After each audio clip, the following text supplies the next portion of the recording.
اہل سنت والجماعت ہے، کیونکہ یہ لفظ ہمارے پاک پیغمبر کا ہے، یہ نام دیا ہوا محمد رسول اللہ کا ہے، یہ لقب دیا ہوا حضور اقدس صلی اللہ علیہ وسلم کا ہے۔ میرے پاک پیغمبر نے ہمارا نام اہل سنت والجماعت رکھا ہے۔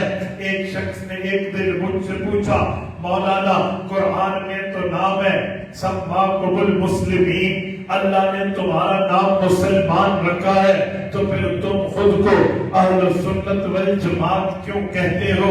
میں نے کہا بھائی ہم مسلمان بھی ہیں، یہ نسبت بڑی ہے، اہل سنت والجماعت بھی ہیں، یہ نسبت اس کی تشریح میں ہے۔ کہنے لگا مجھے سمجھ نہیں آئی۔ میں نے کہا مجھے اپنا نام بتا۔ اس نے اپنا نام بتایا۔ میں نے کہا ابا کا نام بتا۔ کہتے ہیں عبد الجبار کا بیٹا ہو۔ میں نے کہا عجیب بات ہے، دنیا میں آج تک تو سنا تھا ہم سب آدم علیہ السلام کے بیٹے ہیں، تو نے اپنے ابا کے نام میں عبد الجبار کیوں بتایا؟ تو آدم علیہ السلام کا نام لیتا، کیا وہ تیرے ابا نہیں ہے؟ کہتے ہیں جی ابا ہے۔ تو میں نے کہا پھر حضرت آدم کا نام کیوں نہیں لیا؟ کہتے ہیں حضرت مسئلہ یہ ہے، حضرت آدم سے نسبت تو ہے لیکن اپنے ابا سے بھی ہے۔ تعارف میں چھوٹی نسبت بتائی جاتی ہے، بڑی نسبت کا نمبر بعد میں آتا ہے۔ میں نے کہا اسی طرح ہمارا نام مسلمان بھی ہے، تعارف میں نبوی نسبت بتائی جاتی ہے کہ ہم اہل سنت والجماعت۔ اور میرے دوستو، اس حقانیت اہل سنت والجماعت پر ایک بات ذہن میں رکھنا، اہل سنت والجماعت کا معنی کیا ہے؟ اہل سنت کسے کہتے ہیں؟ والجماعت کسے کہتے ہیں؟ اہل سنت یہ نبوت کے لفظ سے مشتق ہے، والجماعت یہ جماعت مصطفیٰ کے لفظ سے مشتق ہے۔ مطلب یہ ہے یہ لوگ نبی والے ہیں، جماعت صحابہ جماعت اہل بیت والے ہیں۔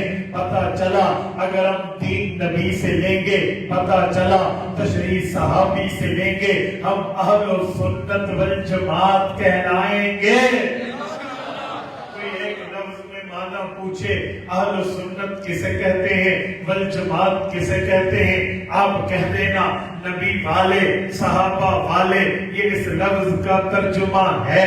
نبوت کی جماعت جو دو حصوں پہ مشتمل ہے، ایک نبی کا گھرانہ ہے جسے اہل بیت کہتے ہیں، ایک نبی کا یارانہ ہے جسے صحابہ کہتے ہیں۔ ہم نبی کے گھرانے کے بھی قائل ہیں، نبی کے یارانے کے بھی قائل ہیں، اور محمدی وہ ہے جو نبوت کے گھر کو بھی مانے، نبوت کے در کو بھی مانے، نبوت علیہ السلام کی فیملی کو بھی مانے، رسول اللہ کے فالوورز کو بھی مانے۔ حضور کی فیملی اہل بیت ہے، حضور پاک کے فالوور حضور کے صحابہ ہیں۔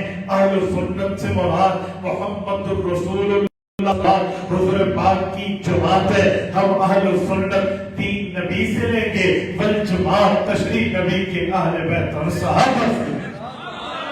اور میرے دوستو، میں نے کہا ہماری حقانیت اہل سنت والجماعت یہ ہے کہ ہمیں ہمارا نام پاک پیغمبر نے دیا ہے، ہمیں ہمارا نام پاک رسول نے دیا ہے، ہمیں ہمارا نام پاک نبی نے دیا ہے۔ اب آپ کے ذہن میں سوال آئے گا، مولانا دنیا میں تو کئی فرقے ہیں، کئی لوگ ہیں، حدیث پاک میں ہے 73 فرقے بنیں گے، ایک فرقہ جنت جائے گا، 72 جہنم جائیں گے۔ ذرا مجھے بتا اہل سنت والجماعت ان 73 فرقوں میں کس فرقے میں شامل ہے؟ میں نے کہا میں اپنی طرف سے نہیں کہتا، رسول اللہ سے لیتا ہوں، اپنی زبان سے نہیں کہتا، محمد رسول اللہ سے لیتا ہوں، اپنے طور پہ نہیں کہتا، نبوی فرمان بتاتا ہوں۔ میرے پاک پیغمبر نے جس گروہ کے جنت جانے کی بات کی ہے، میرے پاک نبی نے جس فرقے کے جنت جانے کی بات کی ہے، آؤ اس حدیث پاک کو اٹھاتے ہیں۔ وہ حدیث کیا بتاتی ہے؟ حدیث پاک ہے تفرقت الیہود علی 71 فرقہ، یہودیوں کے 71 فرقے تھے، والنصارى علی 72 فرقہ، عیسائیوں کے 72 فرقے تھے، وانتم علی 73 فرقہ، آپ کے 73 فرقے ہوں گے، کلہم فی النار، تمام کے تمام جہنم جائیں گے، الا ملت واحدہ، ایک جماعت جنت جائے گی۔ چکوال کے غیوروں، حضور پاک سے صحابہ نے پوچھا، امام رزین نے کتاب الرزین میں اس روایت کو جگہ دی ہے، قالوا من هو من هي یا رسول اللہ، حضور پاک بتائیے وہ جنتی ملت کون سی ہے، حضور پاک سمجھائیے وہ جنتی لوگ کون ہیں۔ میرے پاک نبی نے فرمایا ما انا علیہ واصحابی، وہی جنت جائیں گے جو دین مجھ سے پوچھیں گے، تشریح میری جماعت سے پوچھیں گے، وہی جنت جائیں گے جو دین مجھ سے لیں گے، تشریح صحابہ سے لیں گے۔ میں نے کہا ما انا علیہ اہل سنت ہے، واصحابی والجماعت ہے۔ پتہ چلا جس نے جنت جانا ہے وہ اہل سنت والجماعت ہے۔ پاک نبی نے مانا علیہ میں سمجھایا دین مجھ سے لو، واصحابی میں سمجھایا تشریح پاک پیغمبر کی جماعت سے لیں۔ آپ کے ذہن میں سوال آئے گا دین نبی سے لیں، تشریح صحابہ سے لیں کا مطلب کیا ہے؟ آؤ میں سمجھانے لگا ہوں۔ میرے پاک پیغمبر نے ایک کام خود کیا ہے، ایک کام خود بھی کیا ہے، امت کو بھی کرایا ہے۔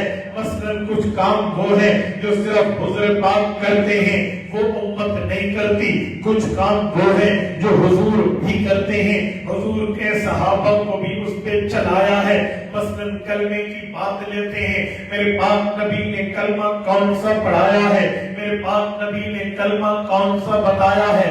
حضور پاک جب کلمہ پڑھتے تھے تو یوں پڑھتے تھے لا الہ الا اللہ انی رسول اللہ، اپنے آپ کو کہتے اللہ کے سوا کوئی خدا نہیں، انی رسول اللہ، میں اللہ کا رسول ہوں، جسے کہتے ہیں there is no God but God, Muhammad is apostle of Allah, peace be upon him، یعنی اللہ کے سوا کوئی خدا نہیں، رسول اللہ کی ذات اقدس اللہ کی نمائندہ ہے صلی اللہ علیہ وسلم۔ یہ کلمے کا ترجمہ ہے۔ حضور جب کلمہ پڑھتے تو یوں نہ کہتے کہ محمد is apostle of Allah، حضور فرماتے I am is apostle of Allah، میں اللہ کا رسول ہوں۔ اب کوئی بندہ کہے میں انی رسول اللہ کا کلمہ پڑھوں گا، ہم کہیں گے اگر تو کہہ دے انی رسول اللہ، یہ نبوت کا دعویٰ ہے، تیرا ایمان بھی نہیں رہے گا، تیرا نکاح بھی نہیں رہے گا، تیرا مذہب بھی نہیں رہے گا۔ اچھا پھر میں کلمہ کون سا پڑھوں؟ تو دنیا کہے گی وہی کلمہ جو حضور نے صحابہ کو پڑھایا، وہی کلمہ جو حضور نے اہل بیت کو پڑھایا۔ اچھا وہ کلمہ کون سا ہے؟ کہتے ہیں لا الہ الا اللہ محمد رسول اللہ۔ پتہ چلا دین نبی سے لیں گے، تشریح نبی کی جماعت سے لیں گے۔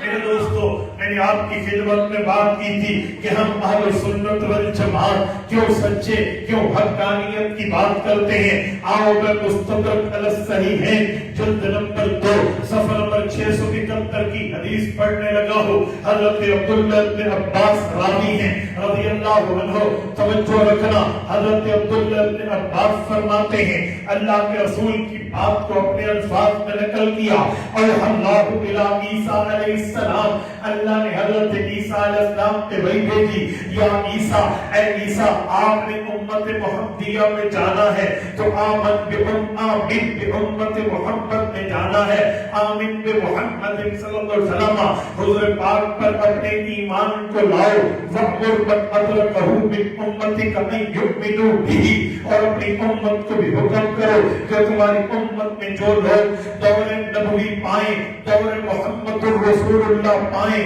زمانہ محمد الرسول اللہ پائیں، تو وہ آپ کی طرف اس پہ ایمان لائیں۔ یا عیسیٰ، اے عیسیٰ ذہن میں رکھنا، فلولا محمد ما خلقت آدم، اگر رسول اللہ کی ذات نہ ہوتی میں حضرت آدم کو پیدا نہ کرتا، فلولا محمد ما خلقت الجنت والنار، اگر محمد الرسول اللہ کی ذات نہ ہوتی میں جنت اور دوزخ کو پیدا نہ کرتا، وَلَقَدْ خَلَقْتُ الْعَرْشَ عَلَى الْمَاءِ فَاسْتَغْرَقَ، جب میں نے پانی پہ عرش کو پیدا کیا، عرش کانپنے لگا، عرش ہلنے لگا، عرش متزلزل ہوا۔ چکوال کے غیوروں لفظ پہ توجہ رکھنا، فرمایا وَلَقَدْ خَلَقْتُ الْعَرْشَ عَلَى الْمَاءِ فَاسْتَغْرَقَ، جب میں نے عرش پہ کو پیدا کیا پانی کے اوپر رکھا تو وہ کانپنے لگا فکتبت علیہ لا الہ الا اللہ محمد رسول اللہ فسکن جب میں نے عرش پہ لکھا لا الہ الا اللہ محمد رسول اللہ تو عرش اپنی جگہ سکون میں آ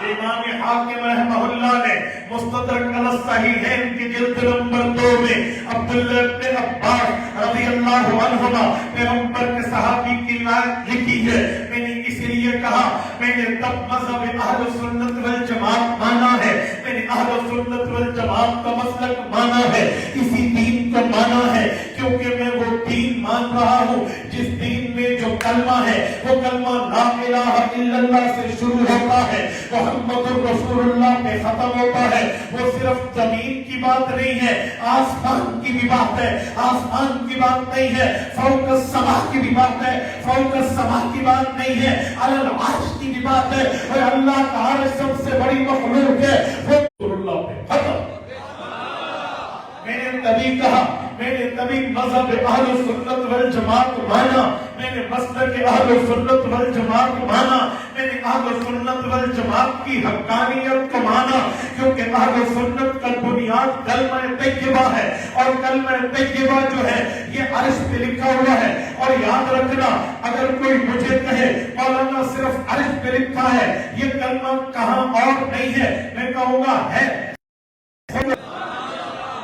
ایک شخص نے مجھے ایک دن کہا مولانا یہ تو الگ الگ لکھا ہوا ہے یہ کلمہ اکٹھا نہیں لکھا آپ کیسے کہتے ہو کہ حقانیت مذہب اہل سنت والجماعت ہے یہ کلمہ اکٹھا کیوں نہیں ہے میں نے اسے کہا بھائی جو کلمہ تو پڑھتا ہے اس میں بھی لا الہ الا اللہ محمد رسول اللہ شروع میں آتا ہے کہتے آتا ہے میں نے کہا پھر اگر الگ لکھا ہوا ہونا غلط تھا تو تو نے اپنے کلمے کا حصہ کیوں بنایا الگ الگ لکھا ہونا ٹھیک نہیں تھا تو تو اس کلمے کو کیوں مانتا ہے کہتے میں تو مانتا ہوں میں نے کہا جب تو مانتا ہے تو اکٹھے میں اوپر اعتراض نہ کر الگ الگ لکھا ہے تب بھی ٹھیک ہے میں اس دھرتی پہ دنیا کے بنانے کلمے والوں کو چیلنج سے کہتا ہوں کہ تم اپنے کلمے کو قرآن سے ثابت کرو تمہارے کلمے قرآن سے ثابت نہیں ہے جو کلمہ قرآن سے ثابت ہے وہ لا الہ الا اللہ ہے محمد رسول